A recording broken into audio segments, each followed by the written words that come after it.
Épisode Focus. Bienvenue dans Médecin qui es-tu, le podcast qui vous plonge dans l'univers captivant du monde médical. Chaque épisode vous offre un regard intime sur la vie des médecins, leurs défis dans le monde professionnel et leurs passions en dehors des salles de consultation. Je m'appelle Maxime Garcia, bienvenue et bonne écoute.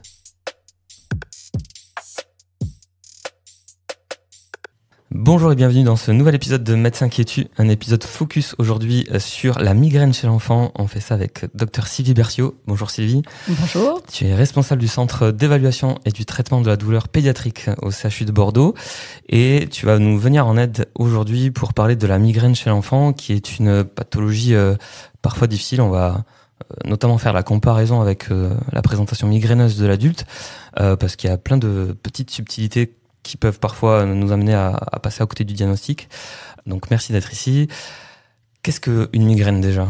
Et comment on peut la déceler chez un enfant ? Alors la migraine, c'est un mal de tête qui est très intense, qui est souvent accompagné, et donc dans sa définition, ça en fait partie, de symptômes associés comme des nausées, des vomissements, le bruit ou la lumière qui gêne, la photophonophobie. Qui empêche l'enfant d'avoir ses activités. C'est-à-dire quand la crise est tellement intense que l'enfant doit s'arrêter. Il ne peut pas continuer. Donc, pour la différencier des petits maux de tête habituels, il suffit de demander à l'enfant, quand il se plaint de céphalée, de maux de tête, c'est est-ce que tu as des gros maux de tête qui t'empêchent de faire les choses ? Et est-ce que sinon, des fois, il y a des petits maux de tête ? Et ce gros mot de tête-là, c'est cette fameuse migraine. D'accord. On va discuter de la différence avec la présentation de la migraine avec l'adulte, mais la migraine appartient à ce qu'on appelle les céphalées, donc une grande case qui veut dire maux de tête, et qui dit maux de tête dit d'abord écarter ce qui est grave. Est-ce que tu peux nous citer les critères ou les symptômes qui doivent amener à une consultation en urgence notamment ? Donc la céphalée effectivement est un message d'alerte pour plein de symptômes différents. Donc les choses qui doivent en tout cas alerter, c'est une céphalée extrêmement intense, avec un enfant qui serait complètement prostré, pour lequel une prise d'un premier antalgique simple n'aurait strictement aucun effet, qui arrive chez un enfant qui n'a pas l'habitude d'avoir des maux de tête, vraiment très inaugural. Ça va nécessiter effectivement une première consultation.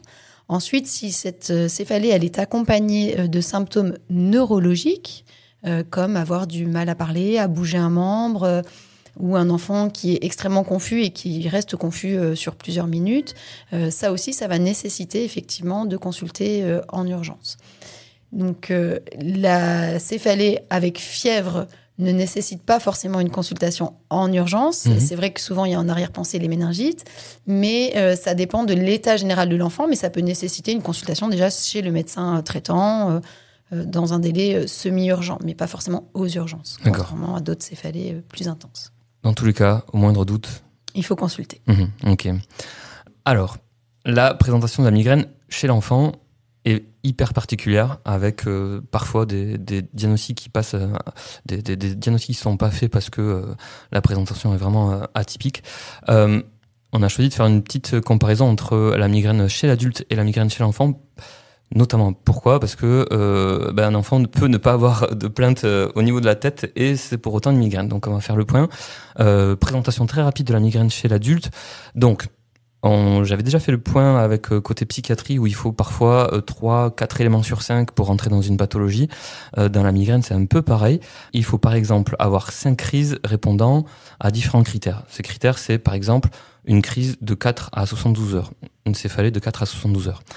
Une céphalée qui a cette fois-ci encore des caractéristiques suivantes, unilatérale, pulsatile, modérée ou sévère, c'est-à-dire il y a un critère d'intensité, et une aggravation, comme tu le disais, avec une activité physique de routine ou par exemple une montée ou descente d'escalier. Et puis, encore un quatrième item dans la façon de procéder au diagnostic, c'est les céphalées qui doivent être accompagnées soit de nausées ou vomissements, soit de phonophotophobie, c'est-à-dire être gêné par la lumière ou par le bruit. Ok, ça c'est côté adulte. On va reprendre un peu tranquillement pour la partie pédiatrique. Il y a des items communs. Oui, il y a des items communs. Il y en a qui diffèrent un peu. Donc, il y a effectivement un critère de répétition. Donc, il faut effectivement 5 crises à peu près identiques. Donc, parler de migraine, théoriquement, c'est un enfant qui a déjà eu au moins 5 épisodes d'une céphalée identique. Après, des fois, dès le premier épisode, on fait une suspicion de migraine, mais pour affirmer ce diagnostic chez l'enfant, il faut aussi 5 épisodes. Il y a un critère de durée. Alors, chez l'enfant, la crise peut être un peu plus courte, 2 à 72 heures. Il y a le critère de localisation stricto sensu, effectivement, unilatéral. Chez l'enfant, ça peut être bilatéral, beaucoup plus fréquemment d'ailleurs. Et donc, ce caractère uni ou bilatéral est moins prépondérant. Chez l'adulte, c'est à bascule parfois à droite, parfois à gauche.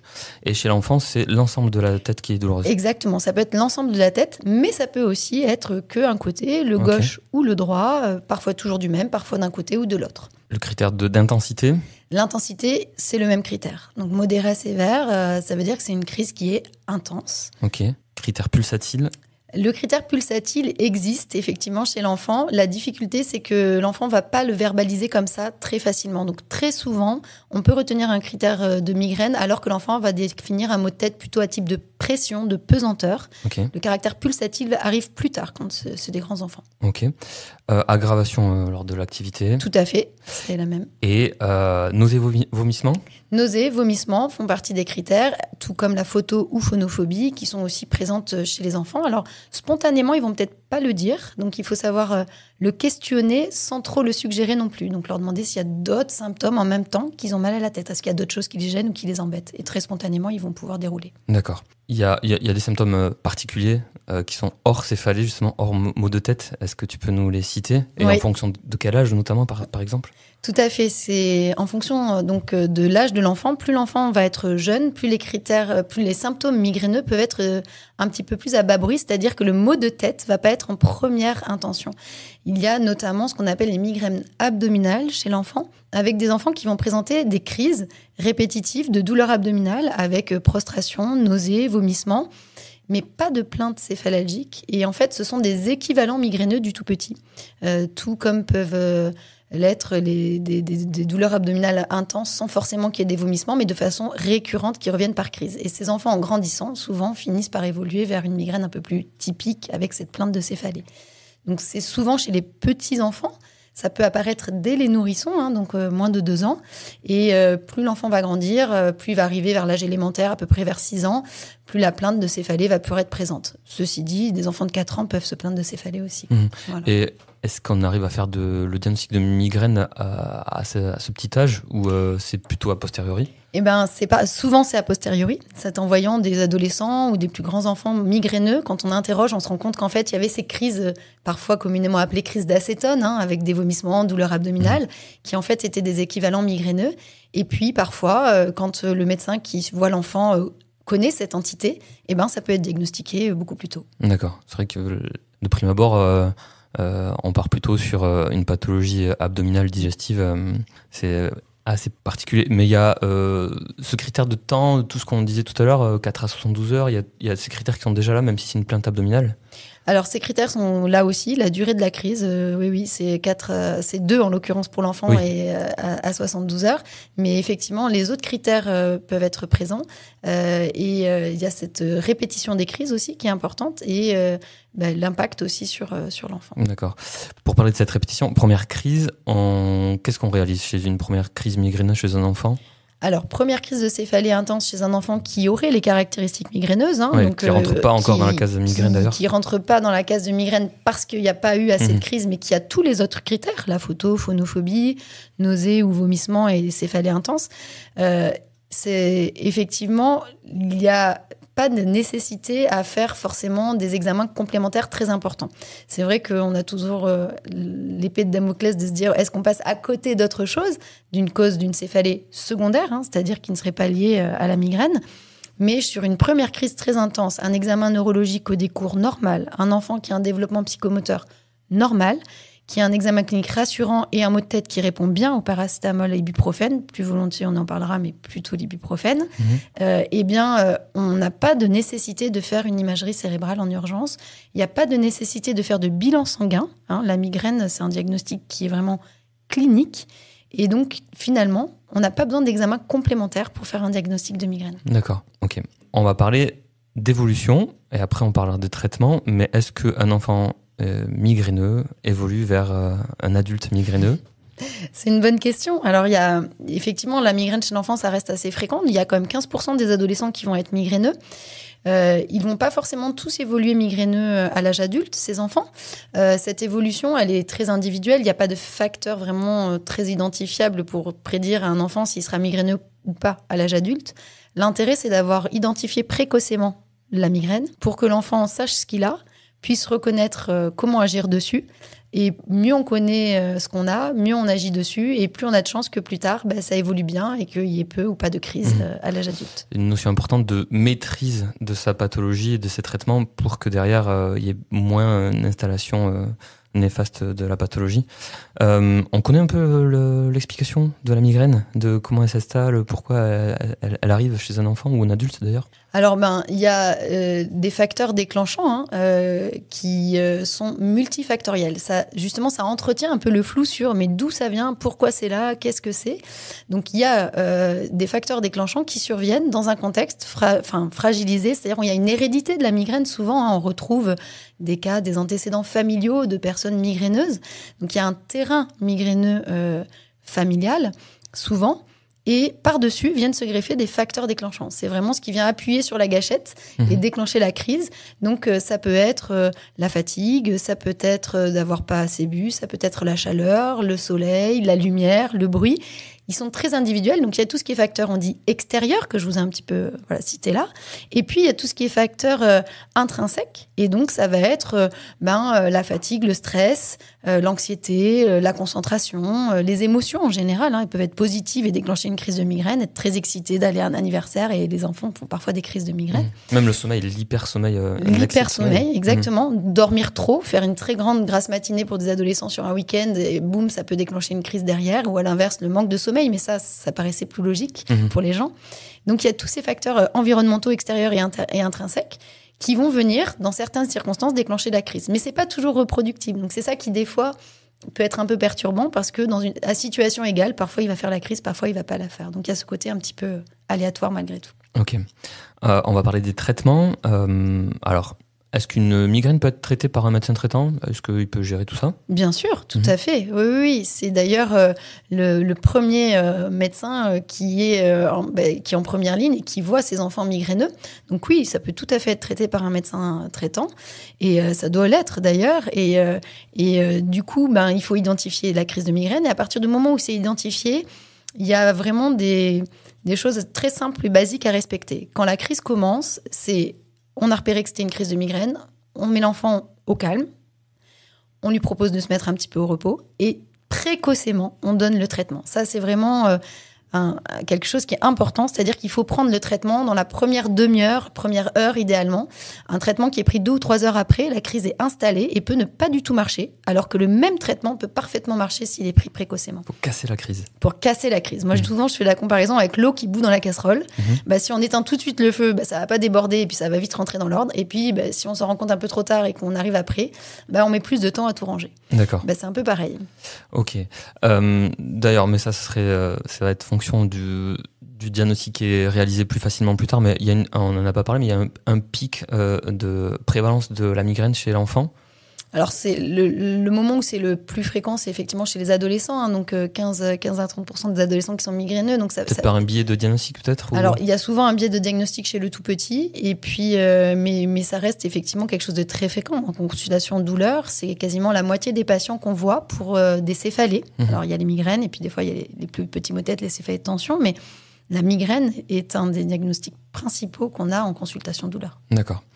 On poursuit sur le traitement.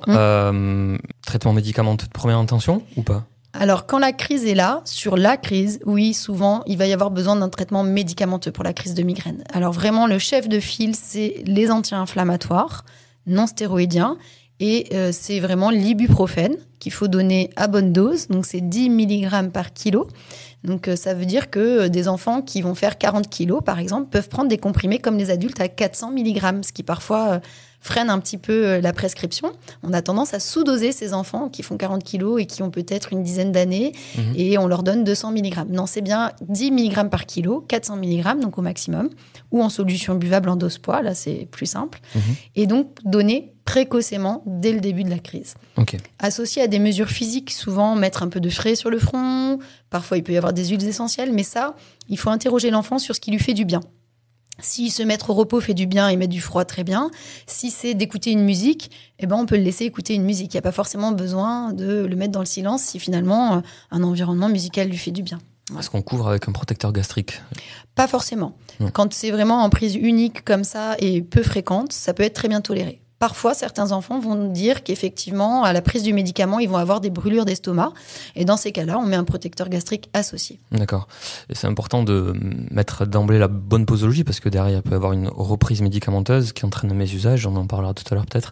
Mais ne pas avoir peur de la première prise pour casser encore une fois cette crise et ne pas amener à un crescendo sur la prise médicamenteuse.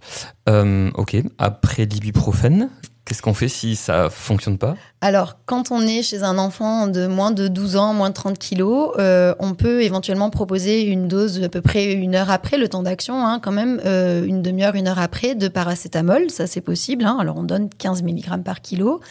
Et chez l'enfant de plus de 12 ans ou 30 kilos, on peut utiliser l'autre famille de médicaments qu'on donne dans la migraine, notamment dans le traitement de crise, la famille des triptans, et c'est le sumatriptan. C'est un spray qui se fait en spray nasal, et on peut le donner chez l'enfant. Donc il y a 2 dosages, il y a 10 mg et puis il y a 20 mg. On commence d'abord par le 10 mg, et puis si le 10 n'est pas suffisant, sur les crises ultérieures, on peut proposer le 20. Il vient après la prise d'ibuprofène ? Généralement, on le propose d'abord en seconde intention. Et chez les enfants qui nous répondent qu'ils ont systématiquement besoin de le prendre, on peut parfois le donner en première intention. On sait que chez l'adulte, on peut proposer INS plus triptan d'emblée. Est-ce que chez l'enfant, c'est pareil ? Ça peut se faire si l'enfant nous dit que quel que soit l'ordre, c'est-à-dire anti-inflammatoire non stéroïdien, puis triptan, ou triptan, puis anti-inflammatoire, il y a quand même besoin des deux. Et dans ces cas-là, on peut être amené à proposer à prendre les deux d'emblée. D'accord. Sumatriptan prescrit par ? Tout le monde, médecin traitant peut prescrire, médecin pédiatre, structure douleur, voilà. Tout médecin est habilité à pouvoir prescrire le sumatriptan. Ça a l'autorisation, qu'on dit l'AMM, l'autorisation d'utilisation de mise sur le marché dès 12 ans. Donc il n'y a pas de souci là-dessus. Les posologies, parce qu'il y a la case de mésusage médicamenteux, beaucoup en côté migraine. Quelle est la prise médicamenteuse maximale de la INS et des triptans ? On essaie de dire pas plus de 3 prises médicamenteuses au total, maximum par semaine. Et si on en est à ça, il faut quand même reconsulter si ça fait 3 ou 4 mois que l'enfant prend 3 fois par semaine des traitements anti-inflammatoires ou des triptans. Ce qui est important, c'est de préciser que c'est des prises médicamenteuses. C'est-à-dire, c'est pas 3 fois des INS, 3 fois des triptans, parce que parfois, ça peut être un peu confondu. Et l'idée, c'est comme chez l'adulte, l'enfant peut avoir des céphalées de mésusage médicamenteux. C'est-à-dire que de trop consommer de médicaments peut finalement aussi entraîner des céphalées et s'associer aux céphalées migraineuses. Donc c'est vraiment important d'identifier la bonne dose à la bonne fréquence et de le préciser sur les prescriptions. Ok. Et donc, on introduit comme ça le traitement de fond, s'il y en a un côté pédiatrie, puisque, en tout cas, tu vas me dire, mais côté adulte, le traitement de fond s'envisage s'il y a un excès de prise médicamenteuse ou une altération sur la qualité de vie. Est-ce que ce sont les mêmes critères côté pédiatrie ? Oui, alors chez l'enfant, globalement, il y a effectivement une notion de traitement de fond. Alors, il faut savoir que c'est un petit peu différent de chez l'adulte parce que les études chez l'enfant ont finalement montré peu d'efficacité des traitements de fond médicamenteux. Donc en fait, le premier traitement de fond à proposer chez un enfant, et finalement ça peut se proposer parfois, quelle que soit la fréquence des crises, c'est plutôt quand les crises vont commencer à avoir un impact sur le quotidien, on va plutôt jauger là-dessus, on va proposer des apprentissages de techniques psychocorporelles. Alors qu'est-ce que c'est que ces techniques psychocorporelles ? Ça va être des techniques pour apprendre à l'enfant à mieux gérer sa crise de migraine, mieux la ressentir, mieux gérer la fatigabilité, le stress du quotidien, comme de la relaxation, de la sophrologie, il y a les thérapies cognitivo-comportementales, il y a l'hypnose également. Et donc, c'est plutôt ces techniques-là qu'on va utiliser. Efficacité démontrée. Avec une efficacité démontrée, parfois même supérieure à des traitements médicamenteux. D'accord. Après, dans certaines situations, ces traitements médicamenteux peuvent être utilisés, mais là, ça va demander par contre l'avis d'une structure douleur ou neuropédiatrique. parce que vraiment, c'est pas du tout la première intention. Ça vient Ok. tout à fait en deuxième ligne. Bêta-bloquant comme chez l'adulte, envisageable? Alors, les traitements de fond médicamenteux chez l'enfant qu'on peut potentiellement utiliser, et encore une fois, c'est sans vraiment preuve dans la littérature, hein, ça peut être effectivement les bêta-bloquants, et ça peut être sinon la famille des antidépresseurs tricycliques, tels que l'amitriptyline, effectivement. Ok. Mais finalement, même toi, en structure douleur, tu les manipules ou pas? Alors, on les manipule dans certains cas. On les manipule vraiment quand on arrive en seconde ligne, c'est-à-dire que on a optimisé tous les facteurs déclenchants, identifié, on a mis des prises en charge globales, physiques, psychocorporelles. Et si malgré cela, ça reste compliqué, et notamment dans les cas de surconsommation médicamenteuse, pour arriver à faire ce qu'on appelle un sevrage médicamenteux, ça peut paraître paradoxal, mais des fois, on a besoin de mettre un peu de traitement de fond pour pouvoir baisser les traitements de crise. Passer un cap. Et puis ensuite, c'est un traitement qui, quand il est mis en place, est très régulièrement réévalué. Et donc, on essaie toujours de l'arrêter. Ok. Ces enfants, ils ont quel avenir côté migraine? Est-ce qu'ils vont être envoyés au centre de la douleur côté adulte? Alors, on essaie dans nos missions de les autonomiser et de faire en sorte que ça n'impacte plus leur vie et que ça reste très peu fréquent, voire que ça s'arrête complètement. Et donc, de ne pas avoir à les passer en structure adulte. Mais effectivement, il y a des fois, ça persiste, où il y a un besoin ressenti de garder un suivi pluriprofessionnel. Et donc, on peut effectivement parfois faire des réunions de transition où on présente des jeunes adultes, du coup, en structure douleur adulte pour que le suivi puisse se poursuivre. Donc, ça peut arriver, effectivement. Ok. Sylvie, merci beaucoup. C'était très, très clair. Et à bientôt pour de nouveaux épisodes. Merci beaucoup. Merci à toi. Voilà, c'était un épisode de Médecin qui es-tu. Merci d'avoir écouté. Je vous invite à vous abonner en cliquant sur la petite clochette. Comme ça, vous serez averti de la sortie de nouveaux épisodes. À bientôt.